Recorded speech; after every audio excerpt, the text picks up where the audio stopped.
കായംകുളം സൗഹൃദ കൂട്ടായ്മ വിശപ്പ് രഹിത അലമാരയുടെ പ്രവർത്തനം 1000 ദിവസം പിന്നിട്ടു. 1000 ദിനം പൂർത്തിയായതിന്റെ ഉദ്ഘാടനം ഗായകൻ കായംകുളം ബാബു നിർവഹിച്ചു.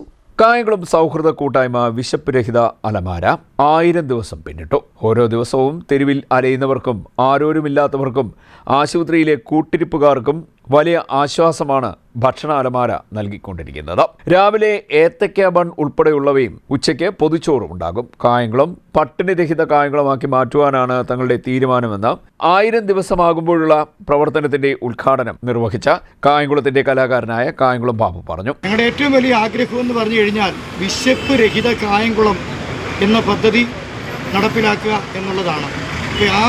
ആരും അന്നം കിട്ടാതെ വിഷമിക്കരുത്. സൗഹൃദ കൂട്ടായ്മ വിശപ്പ് രഹിത അലമാര നിങ്ങൾക്കെല്ലാവർക്കും അറിയാവുന്ന ഒരു കാര്യമാണ്. ഇന്ന് ഏകദേശം അത് 1000 ദിനരാത്രങ്ങൾ പിന്തുടരുകയാണ്. കായംകുളത്തെ നല്ലവരായ സുഹൃത്തുക്കളുടെയും ഓട്ടോറിക്ഷ തൊഴിലാളികളുടെയും ടാക്സി തൊഴിലാളികളുടെയും പ്രവാസ ലോകത്തേക്കുന്നവരുടെയും എല്ലാവരുടെയും സഹായം കൊണ്ട് ഇന്ന് 1000 ദിനങ്ങൾ പിന്നിടുകയാണ്. ഇനിയും ഒരു 1000 കൊല്ലം ഇത് മുന്നോട്ട് പോകുവാൻ നിങ്ങളുടെ എല്ലാവരുടെയും സഹായം സഹകരണമുണ്ടാകും.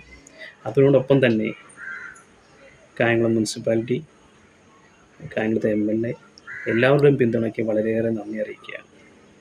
ഇനിയും നിങ്ങളുടെ എല്ലാവരുടെയും സഹകരണവും ആത്മാർത്ഥമായ സ്നേഹവും ഇതിനുണ്ടാകണമെന്ന് അഭ്യർത്ഥിച്ചുകൊണ്ട് ഞാൻ നിർത്തുന്നു. കൂടാതെ coordinator Joseph Alexander, secretary Ali Muhammad Badusha, president Anilkumar, Sherin Majeed, Manaf, Shijar, Kochumon എന്നിവരും സംസാരിച്ചു. CDNet news.